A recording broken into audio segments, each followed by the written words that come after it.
Hi guys and gals and all my non-binary friends. So today we are going to Oklahoma. Oklahoma, where the something, y'all know it. Oklahoma has 7 electoral college votes. Abolish the electoral college is just a way of making sure that the popular vote doesn't win. And it's like, what's the point of having democracy if the majority doesn't win? I don't know. It's crazy. Key dates to remember are going to be October 9th, which is the voter registration deadline, October 20th, which is the recommended day to have in your mail-in ballot back in, October 27th, which is the vote by mail request deadline. October 29th to October 31st is going to be early voting dates, which, I mean, it's not a very long period of early voting, but I guess at least it's something. And then November 3rd, which is going to be election day. And I really want to emphasize the fact that we might not have all the results in by election day, because so many people are going to be mailing back their ballots this year because of COVID, and safety issues. And that's okay. I think in most elections, when they're calling it that night, first of all, it's already 12 o'clock, 2 o'clock in the morning. But at the same time, they're projecting. They're not actually calling it because they're never able to truly have all the votes in on election night. It's just not possible. If you've never registered and you don't know how to register, or you don't know how to register, or you want to check your registration, or you want to check your ballot, you can go to Vote Save America and vote.org to register and track your ballot and all of those things.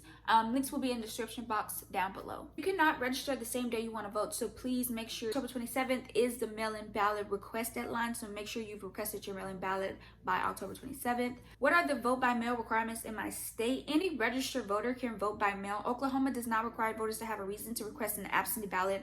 That should be in every state. It's ridiculous that we really don't have mail-in ballot nationwide. It doesn't make sense. Although special conditions make it even easier for voters to cast an absentee ballot if they are physically incapacitated, a caretaker to a physically incapacitated person, a nursing home resident, or if they are in the military or living overseas. And they recommend you have your mail-in ballot back in by October 20th.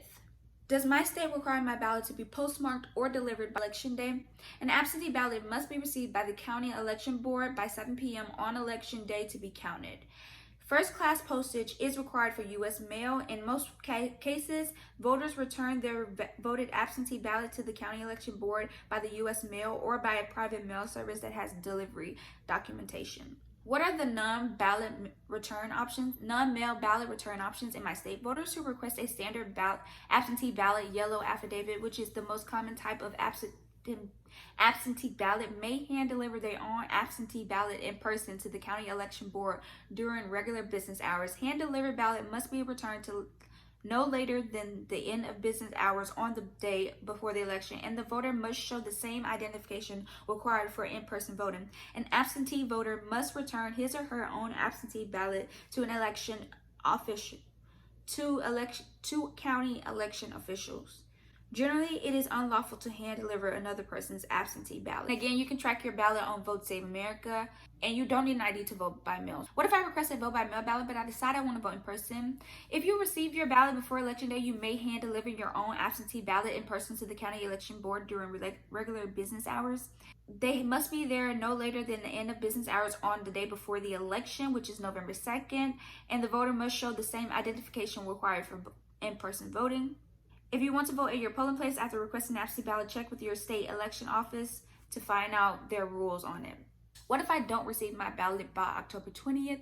If you requested your ballot but you still haven't received it, you can contact your county election office or track it online to see how soon it will be delivered. Again, Vote Save America, you can track your ballot.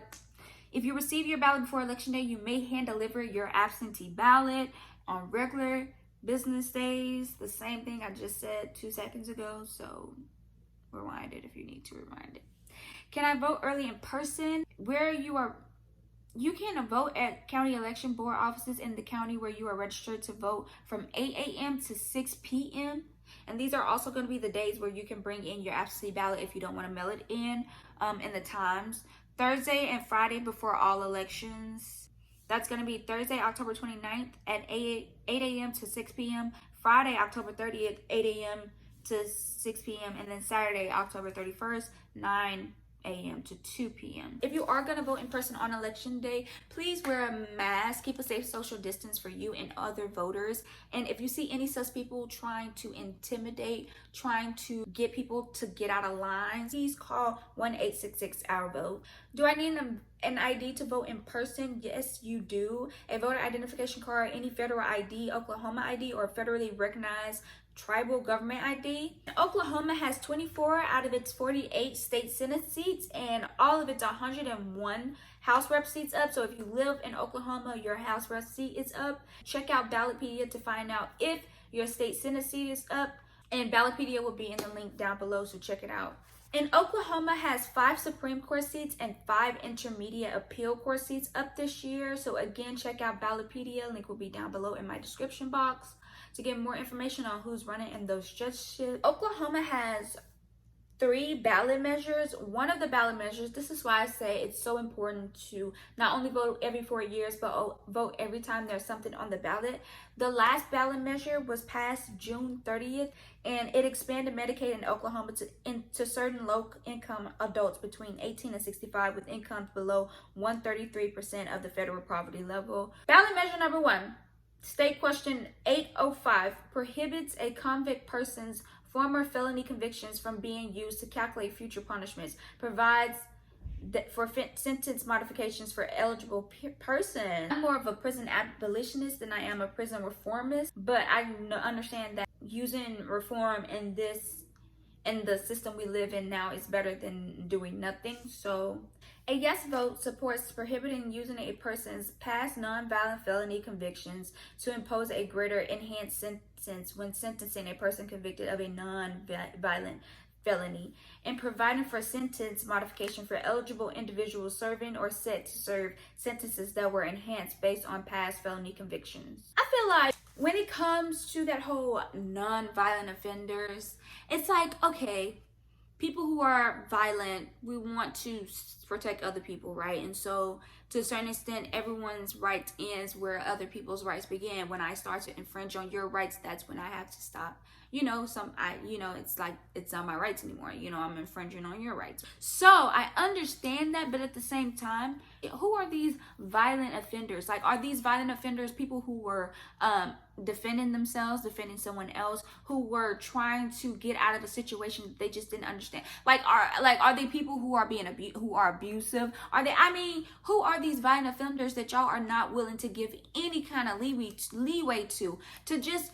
I think so many times we just paint things with such broad brushes and we don't give consideration to what just having these generalizations as violent criminals. Like, what is a violent criminal and who is seen as a violent criminal? And is that, not saying that violence is ever justified, but is it so unreasonable to give that person another chance?